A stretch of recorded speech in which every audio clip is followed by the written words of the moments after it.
anti-Semitism in the Islamic world, or Arabic and Islamic world, let's call it in one word, in the East, versus what we know about anti-Semitism in Europe, America, Canada, which we'll relate to as the West.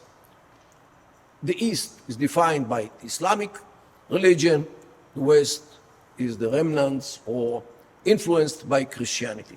So this is actually what we sense today, anti-Semitism in both religions or cultures, the Western culture and the Eastern culture as well.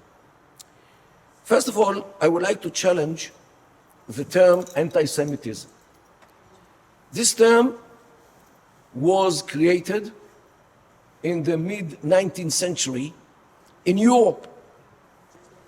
It related to Jews because the only Semites which the Europeans were seeing were Jews, because Arabs, Muslims, did not migrate to Europe in those times yet. So by saying anti-Semitism, they actually mean Jews. Yet, today, many Arabs and Muslims who are accused for anti-Semitic discourse claim, how can we be anti-Semites? We are Semites as well. How can we be anti-Semites? So, and unfortunately, there are some people who fall into this trap. That's why I try to talk more about anti-Jewish sentiment, which is more clear and more accurate, because it's not against Semites, because today the hatred is not directed against Arabs and Muslims. It is directed, as it was, against Jews.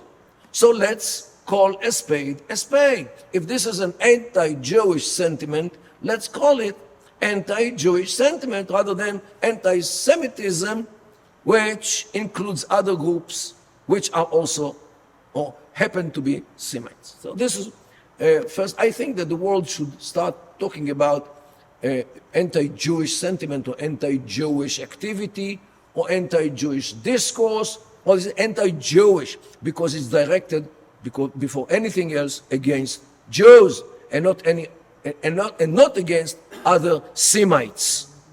Okay, this is one thing. Second thing, what we try to address the question: what are the roots of anti-Semitism?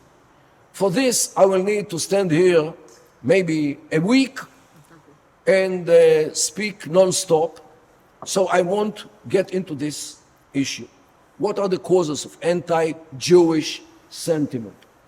But I will point out one thing. You find anti-Jewish sentiment in only two cultures: the Western culture, which is defined by Christianity, European, American, South American, Canada maybe as well, environment, and Eastern anti-Jewish sentiment, which is in the Islamic world, Arab world, and so forth. You don't find anti-Jewish sentiment in other cultures: Buddhism, Shintoism, Hinduism, Confucianism. You know, the religions of the East, or the Far East, in India, in China, Japan, these countries do not have anti-Jewish sentiment, whether in the writings or in the public discourse. And the question is, why? Why do we find anti-Jewish sentiments within the Western and the Eastern cultures, while we don't find anti-Jewish sentiments in the Far East cultures? The answer is very clear, and because of two elements. First of all, Christianity and later Islam are two religions which came out from Judaism.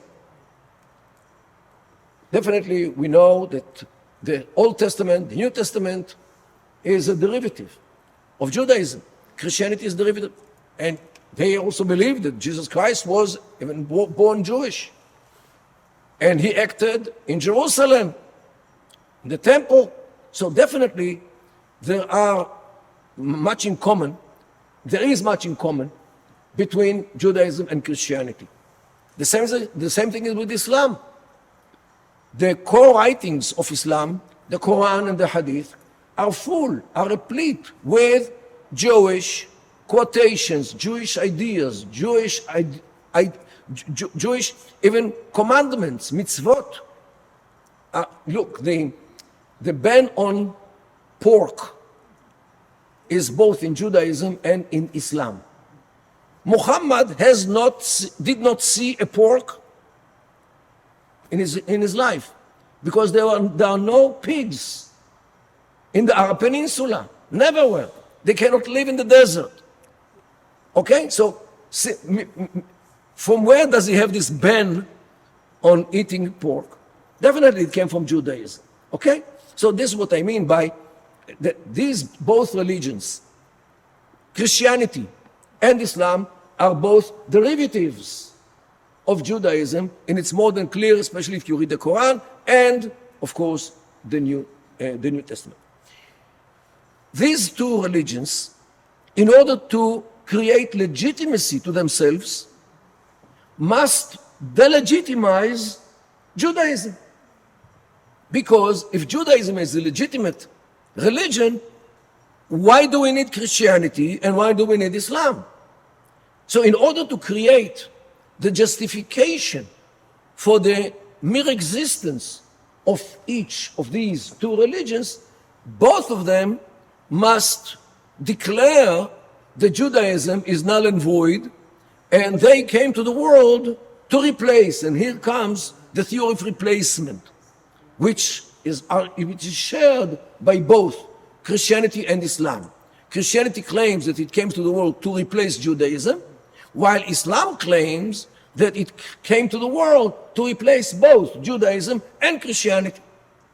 Means both religions, being derivatives of Judaism, have to do something against Judaism, against the ideas of Judaism, in order to justify their own existence, their raison d'etre. So this is one thing.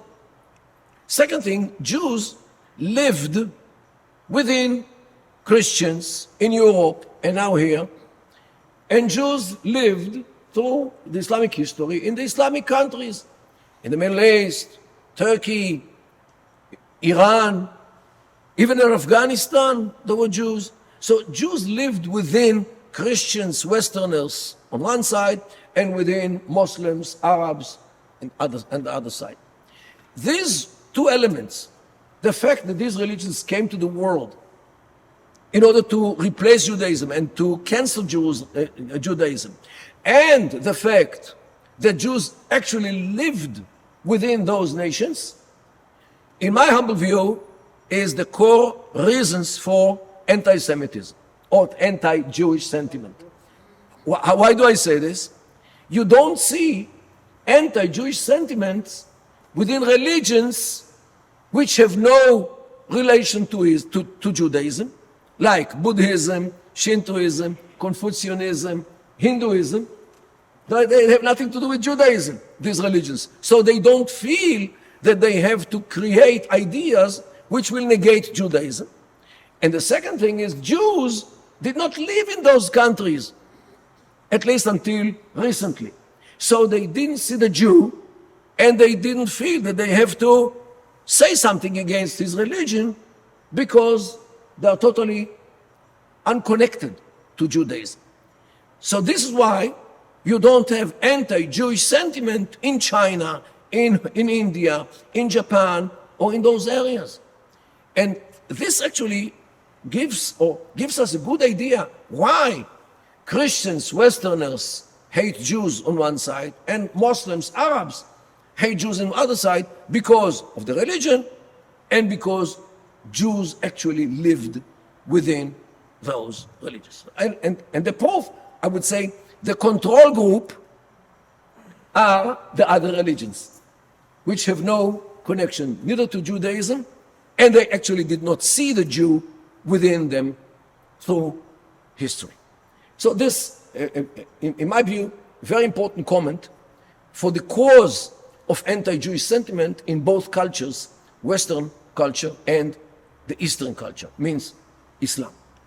The Jews, therefore, and okay, now I will leave the Christian Western side, and from now I'm concentrating on the Islamic Arab side of anti-Jewish sentiment. In order to denigrate the Jews because they did not believe in Muhammad as a prophet, they did not accept his prophecy, the Jews are al-maghdub alayhim, as it's stated in the exordium of the Quran, in the beginning of the Quran, the first chapter. Al-maghdub alayhim means the people upon whom the wrath of Allah rests. Allah is angry at the Jews. The Jews are qatalat al-anbiya, means prophet killers. This is definitely something which they absorbed from Christianity, those who killed the prophets. Jews are the enemies of the believers, according to the Quran, because they want us all to become Jewish after we believe in Islam. Jews are descendants of apes and swines. Another expression which you find. And this is according to the Quran and the Hadith, means the oral tradition and the Quran as well. Jews betrayed Allah by forging his holy scriptures. How did they forge it? They omitted all the places where Muhammad was mentioned in the Bible. This is why Muhammad is not mentioned in the Bible. How do we know? How do they know this? Because in one place, the Jews didn't notice and they left Muhammad. Where? In Shir HaShirim. V'chulo mahmadim. This is the evidence that Muhammad was in the Bible many times, but the Jews omitted everything, and this is how Jews betrayed Allah by erasing the name of Muhammad in all the places except for one. Okay? Allah is so angry at the Jews that the end of time will not come, according to the Hadith, of course, until Muslims will kill the Jews, will fight the Jews and kill them all, to a degree that if a Jew is hiding between a tree or a rock, the tree and the rock will call the Muslim to say, "Hey Muslim, a Jew is hiding behind me, come and catch him."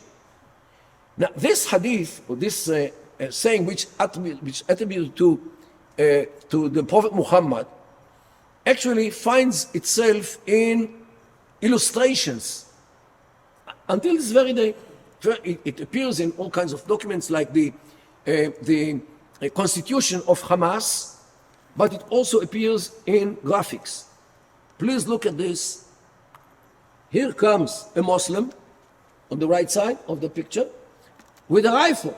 So definitely it is a modern Arab or Muslim, and a Jew here, and you can see the Der Stürmer, how they portray the Jew with a long nose, okay?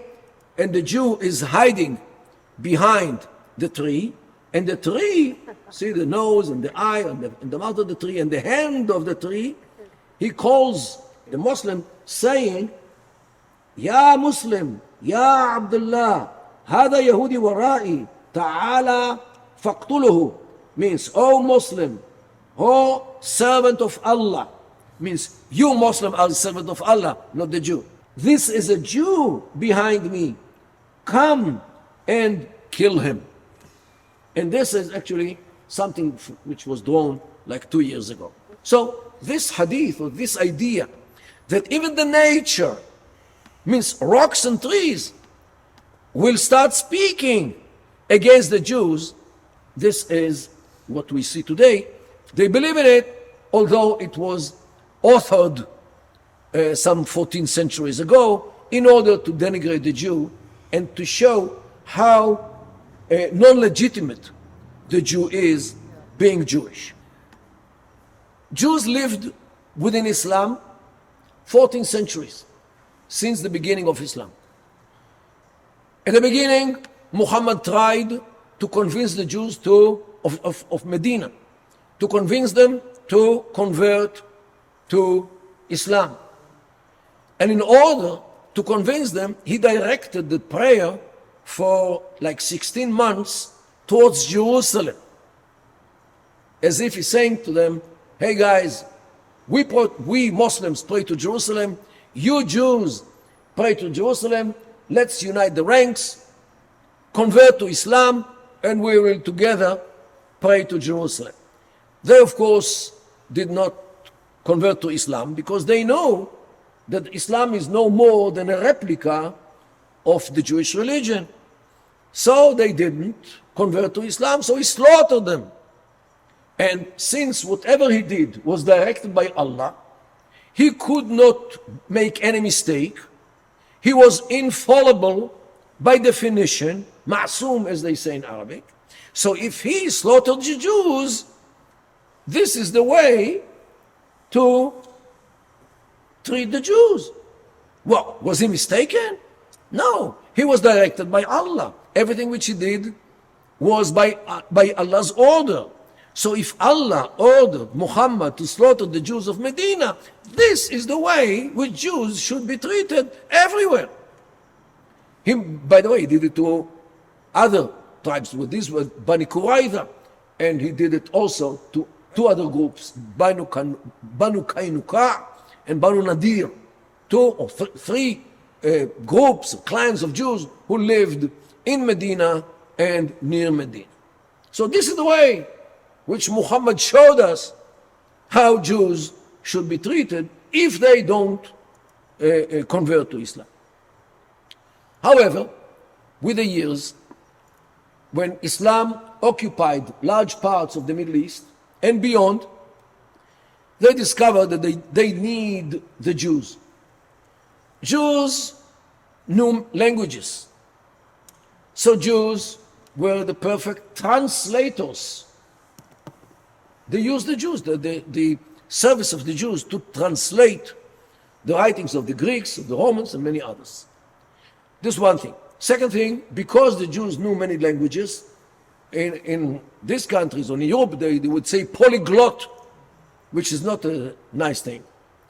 They were good merchants. They knew what commerce is. So they could actually promote the economy of the Muslims. So they left them. However, in order to make sure that people will not go after the Jews had to live under the laws of Dhimma. Dhimma means in Hebrew chasut. In English I would say auspice. Under the auspice of the Muslims.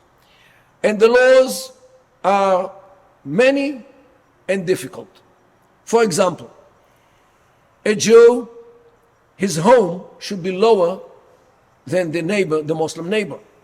The synagogue, which Jews are allowed to have, should be lower than the mosque. A Jew cannot sell wine in the street because a Muslim might buy it and drink it. A Christian, who also should live under the same laws, cannot sell pork in the market because a Muslim could buy it and eat it by mistake. Jews and Christians have no right to communicate with people who live in other countries because they might reveal our secrets to those nations. Jews and Christians are not allowed to ride horses only donkeys, in order to humiliate them. Jews and Christians should walk in the sewage canal in the center of the street, while the Muslims are walking on the clean and the dry sidewalk. Ladies and gentlemen, in the Middle Ages, there were no sewers. And what was in the street, in the sewage canal, is not only what came out from the kitchen. So Jews and Christians were forced to walk in this in order to humiliate them, because they did not accept the prophecy of the only right prophet, Muhammad.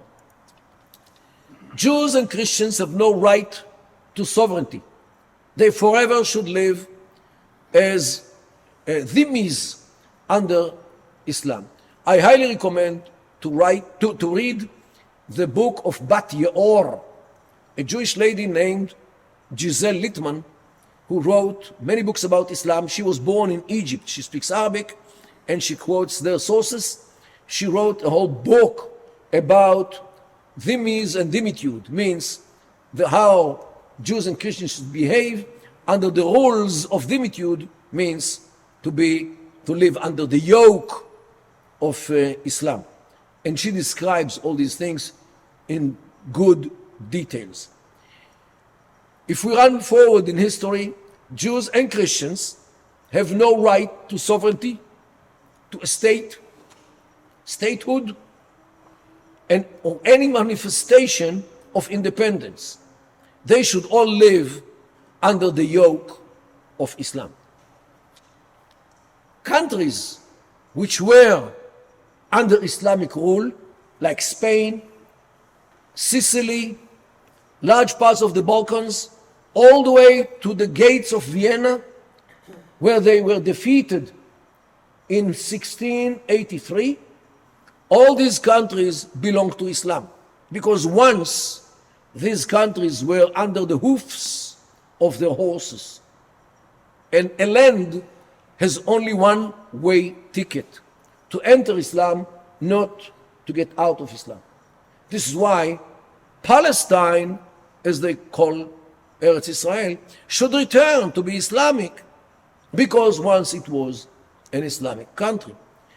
They view all the international decisions as of the Balfour Declaration, going through the San Remo decision of 1920, and all the documents which were produced by the United Nations until the recognition of the United States of America, that Jerusalem is the capital of the Jews. All these documents and decisions are null and void, because Jews have no right to have a state. So how come the Japanese or the Russians, those who voted in the League of Nations and later in the United Nations, who the heck gave them the permission to give an Islamic land to those who do not deserve a land?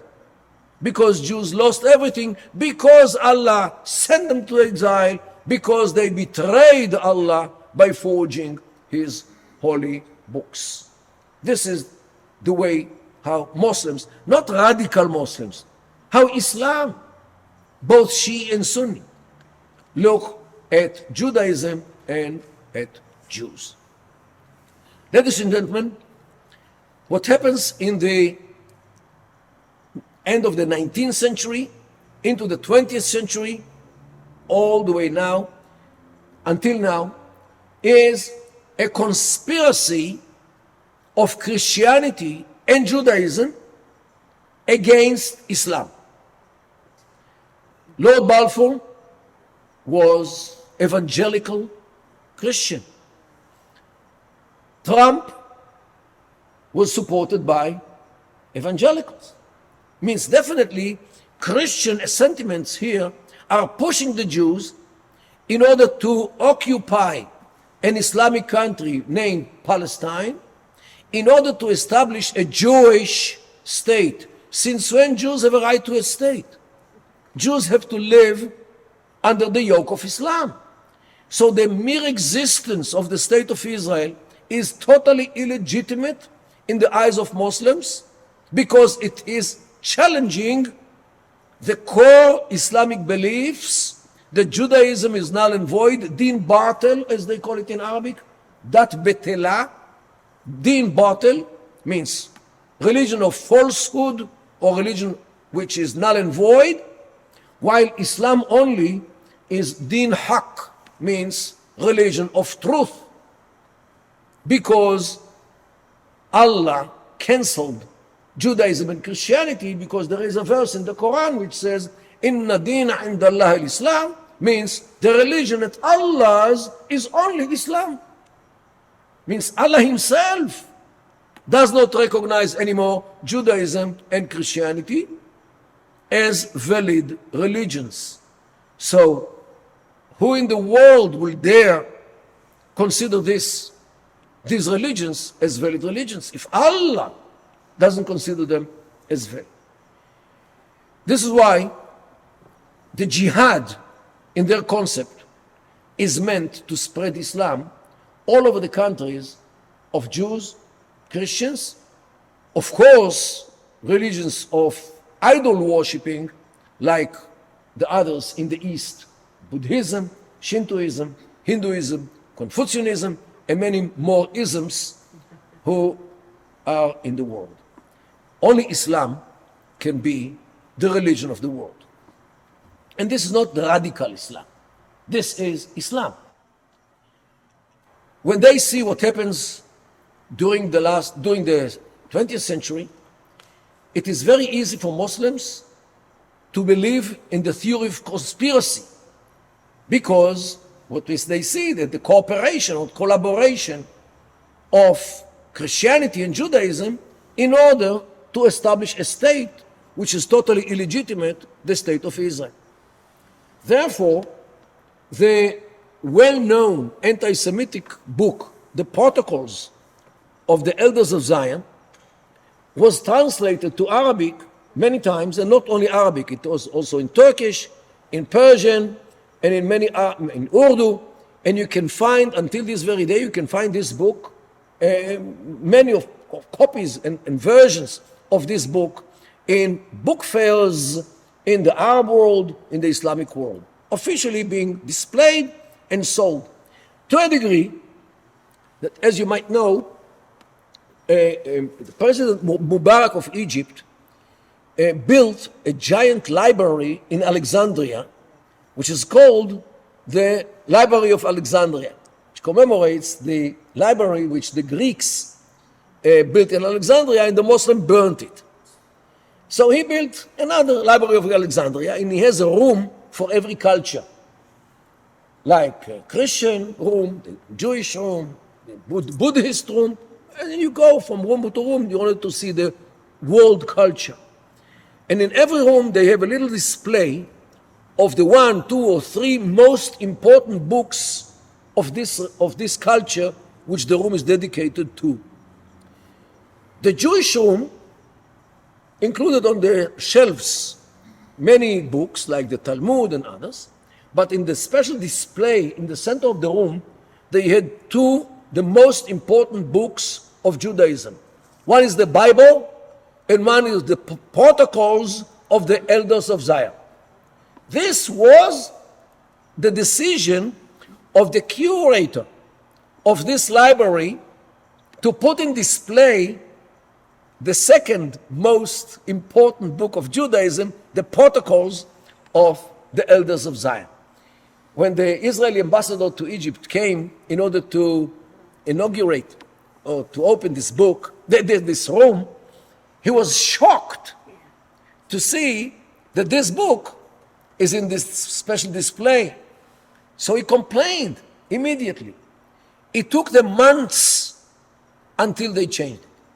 They couldn't believe that the protocols are not original Jewish book. He had to prove it time and again that this is a forgery made by somebody new. However, what you see, that the protocols have many versions in Arabic. What I'm going to show you now is a whole display of the covers of the book. The text is more or less the same text in all the versions, but the cover is different because the cover is always, something with art, if you can call it art. Los protocols de los sabios de Zion. But this is in Spanish, but you can buy it in the Arab world. So the fingers are the money and the cross and the swastika and the Soviet sign and the Masonites as well. The international Jew, Henry Ford, okay, here starts the Arab display. Protocolat Chachamat el-Ikhwan. This is a takeoff of the protocols of the Elders of Zion. In this book, they attack the Muslim Brotherhood by claiming that they have also protocols, and they follow the Jewish attempt to take the world over. Okay, this was of course published by the enemies of the Muslim Brotherhood, which is the Egyptian regime. And here comes the Al-Sahyoniyya, means the Zionism, and Khuyut al-Ankabut, means the threads of the spider. Abdul Wahab al-Masiri, this was written by Abdul Wahab al-Masiri. Abdul Wahab al-Masiri was a doctor in Egypt. He spoke Hebrew. I had with him several debates in the Arab media. He wrote Encyclopedia of Judaism and Zionism. He wrote some books about Jews as well in Israel. And he was an academician. By the way, he was a vile enemy of Mubarak. But he passed away before Mubarak got rid of him. So this is the man, a vile enemy of the state of Israel, yet he knew Hebrew. A Dr. Wadi' Bashur wrote a book, Mamlakat el-Shaitan, the Mamlacha, the kingdom of the Satan. Okay? And this is another version of the protocols of the Elders of Zion. This is another book. Look at the graphics. Here's the state, political parties, unions, churches, finance. Everything is directed by the Jewish spider. And these are the web of the spider. El-Wahy wa naqiduhu means the revelation and the negation of the revelation. Means the revelation is the Islam and the negation is Judaism. Protocolat Hukama Sahyun means the protocols of the Elders of Zion. Fil Quran means how they are mentioned in the Quran, how the Quran relates this. The Quran was written in the 7th century, but he found a way how to, Dr. Baha el-Amir found a way how to connect the Quran with the protocols. Another book, look at the image of the Jew with American hat, Western hat. Protocolat Hukama Sayon means the protocols of the Elders of Zion. Again, the spider, the world, not but here the octopus and his tentacles, and another version. I think this is the swastika in some way, and the red, I believe, was designed to resemble the blood, and you can see the drops dripping from the menorah. Protocolat Hukama Sayon, the protocols. El-Khatar el-Yahudi, the Jewish danger. Protocolat Hukama Sayon, protocols of Zion. Again, the protocols of Elders of Zion. Again, one. Look how many additions, because everyone makes it better. Protocolat Hukama Zion, wa usuluha al-turatiyya wa talmudiyya, means the protocols of the Elders of Zion and their Torah and Talmud roots of the protocols of Zion. Means the protocols are evidently Jewish because they are connected to the Torah and to the Talmud. Okay? If you didn't know. Now this is the second gate, or the second page of the Khatar al-Yahudi, the danger of the Jews. Again, the wars in the world are designed by the Jews in order to destroy the world. This is the same book. Protocolat Hukam HaSayon. He doesn't draw a Jew, just bring a picture of a Jew. And this is one of the first editions of the protocols.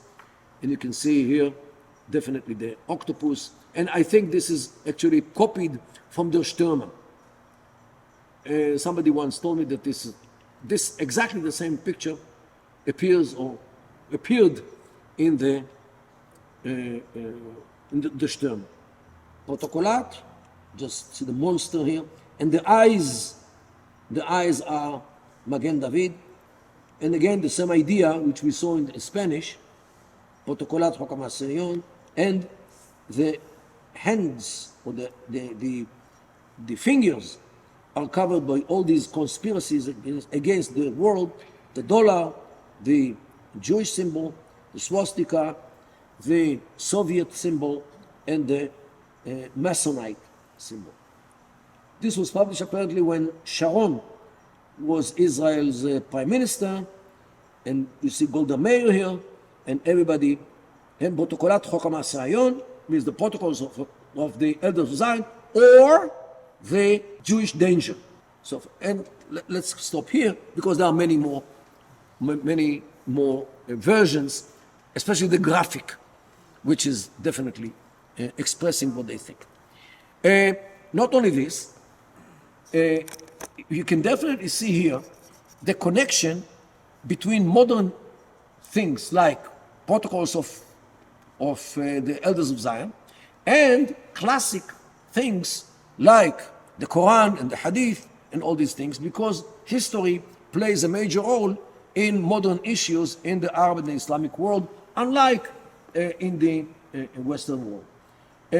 You can see even what happened in a place named Khaybar. Khaybar was, or is, in an oasis not far from Medina. And in this oasis, a group of Jews lived. Their name is Banu Nadir, one of the three clans of Jews who lived near Medina. And Muhammad slaughtered them at some point because they did not, or they refused to convert to Islam. So, what they do today, since the place is named Khaybar, look or listen to what these people chant.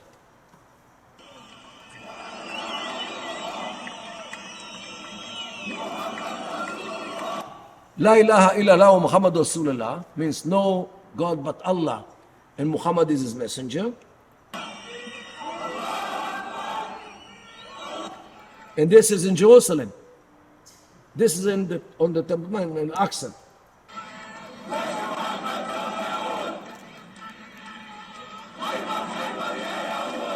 Khaybar, Khaybar, Ya Yahud means Khaybar, Khaybar, O Jews.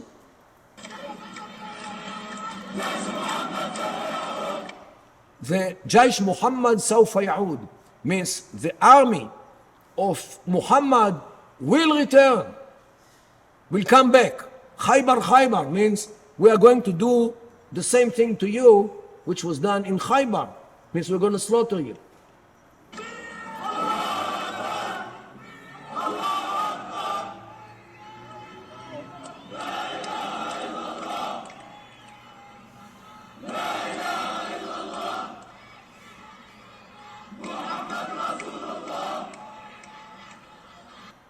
Okay? So we see that history, something which happened for almost 14 centuries ago, plays a very important role in the discourse of today. Because today they are actually taking the example, taking the precedent, which happened in Khaybar those days, to be the thing which they are planning to do today. Because Khaybar, Khaybar, what happened there? Jaish Muhammad Sayyid means the army of Muhammad will come back. What for? Khaybar, Khaybar. to do the same thing to the Yahud. Okay, so this is, I would say, the implementation of what was then in today's life. Ladies and gentlemen, the question is why? Why do we see such a anti-Jewish sentiment in the Arab world? After all, don't forget that there were centuries in which Jews lived peacefully with Muslims, of course under the yoke of Islam, but Muslims, for example, gave refuge, gave asylum to the Jews who were expelled from Spain in 1492 and 5, whenever they came out. They went to Tunisia, they went to Morocco, they went to Eretz Israel. Rabbi Yosef Karo was in Sfat under the Islamic rule, went to Turkey, went to Crete, went to all these places where Muslims ruled, and they lived there nicely. Not to mention what happened in Spain between the 8th century and the 15th century for the Reconquista. Jews lived fairly well under the Islamic rule, especially if you compare it to the situation of Jews under Christians, especially in Eastern Europe. Not to mention what happened in the 20th century, because although their attitude to Jews was not always so good, yet we didn't see any crematoria in the Islamic world. So compared to what we sensed and what we experienced in Europe, in the Christian Western world, the Eastern Islamic world was way much better to Jews, although it was not perfect. Jews were forced to convert to Islam in Morocco in the 12th century, even in Iran, in Mashhad, in the 19th century. Okay, there were cases. Jewish girls were kidnapped and raped in many places, to a degree that in Yemen, the orphans, Jewish orphans, were forced to be given to the Islamic regime in order to convert them to Islam, to that degree. Yet, what happened in Europe, especially in the 20th century, and even before, all the pogroms which we saw in Europe, we didn't sense pogroms to that degree in the Islamic world. Of course, there were problems here and there, definitely. And not to mention what happened in the Second World War, when 2 concentration camps were in Libya, under the Rommel occupation of Libya. And who hunted the Jews? The Germans didn't know who is a Jew and who is not a Jew. Their neighbors, their Arab Libyan neighbors of the Jews, these are those who gave the Jews in to the Germans. And we have to remember this. But on the other side, we have to remember that the Moroccan king did not allow giving Jews to the Germans. So there were on both sides. But definitely, the attitude to Jews through history in the Islamic world was much better compared to what happened in Europe.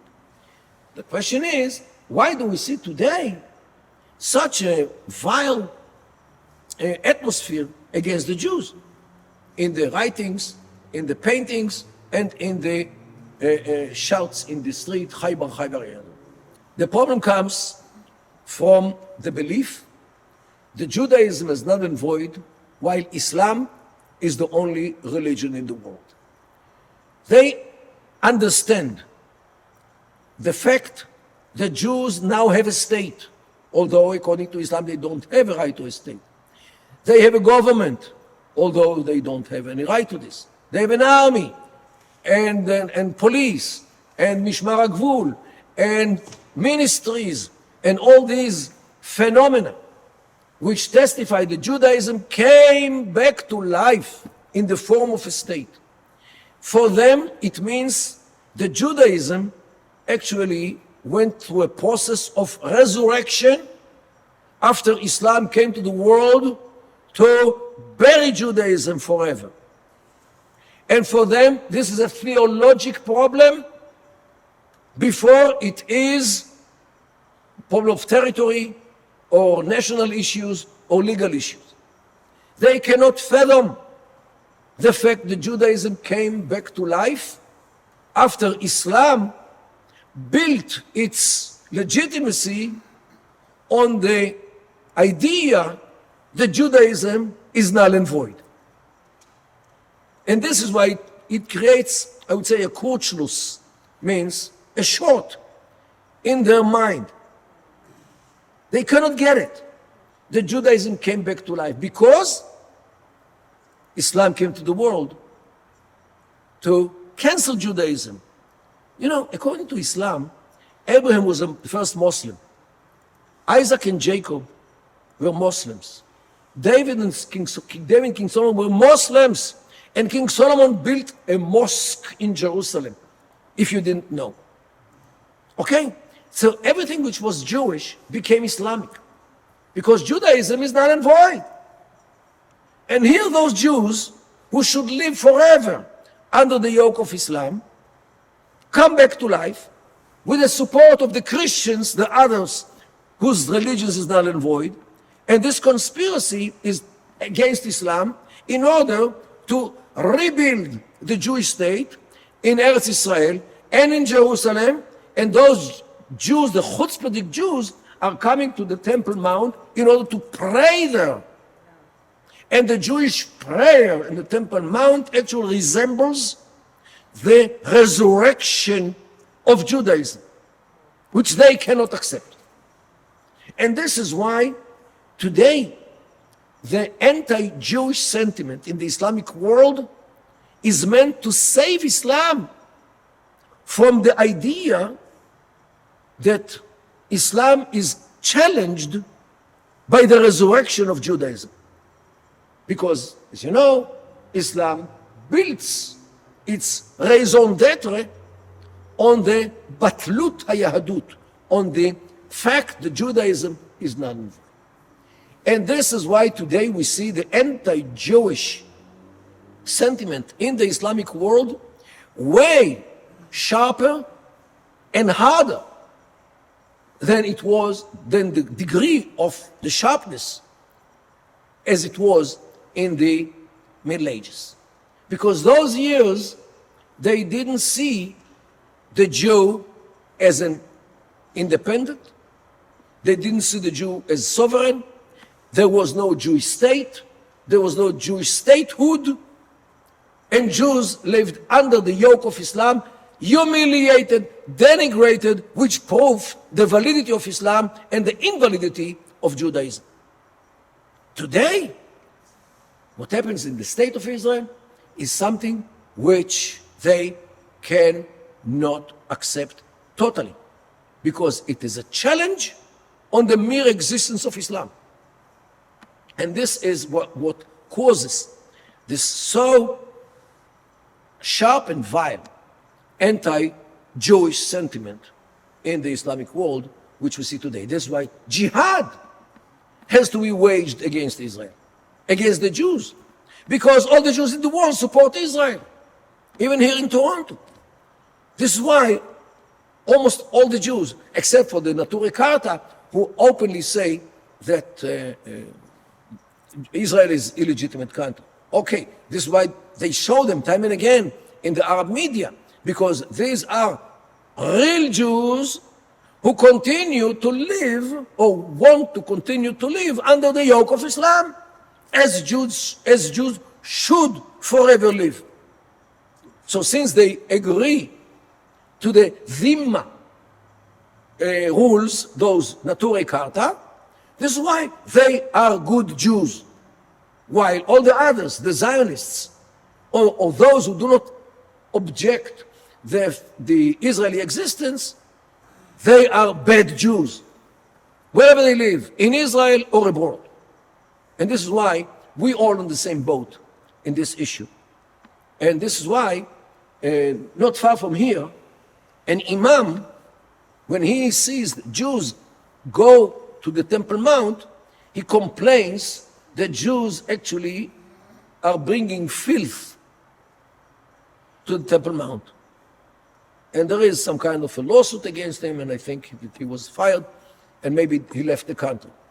Because this is what he said in a sermon on a Friday, because Jews are filthy, are impure, according to Islam. Therefore, they don't have any right to enter any mosque. And since they today relate to the whole Temple Mount as one mosque, Jews are not allowed to go there, and Jews actually burst into this, although they come with the full permission of the police.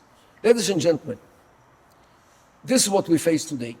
These are the anti-Jewish sentiments in the Islamic world. And you know what?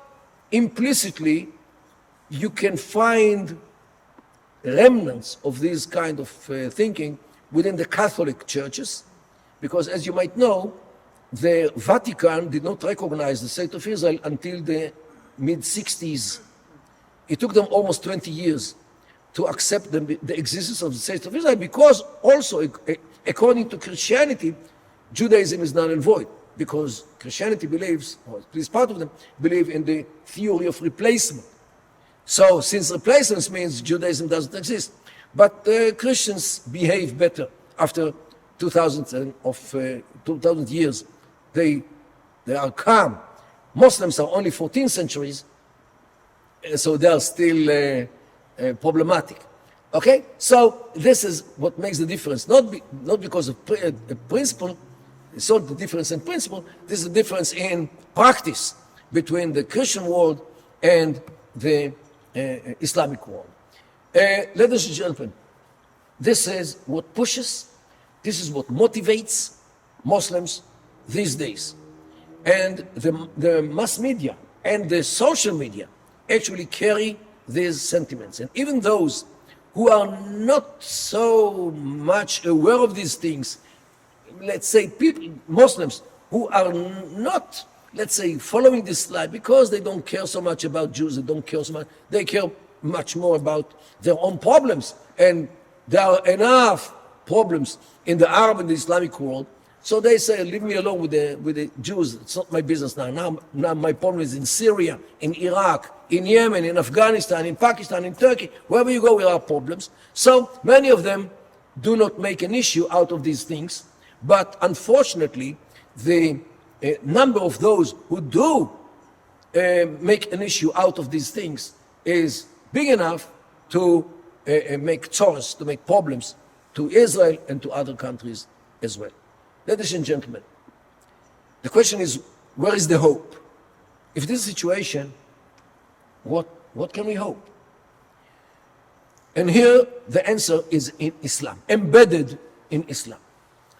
In Islam, the precedence which Prophet Muhammad gave to his community is that if there is an infidel who is powerful, who is dangerous, and you don't mess with him, you can give him, means you the Muslim, you can give him temporary peace.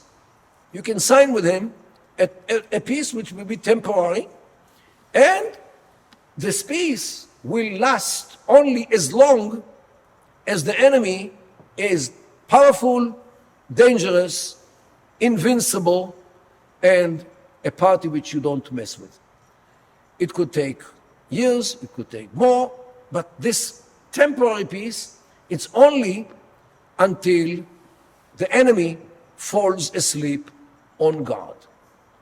Israel has peace agreements with Jordan, with Egypt, and officially with the PLO.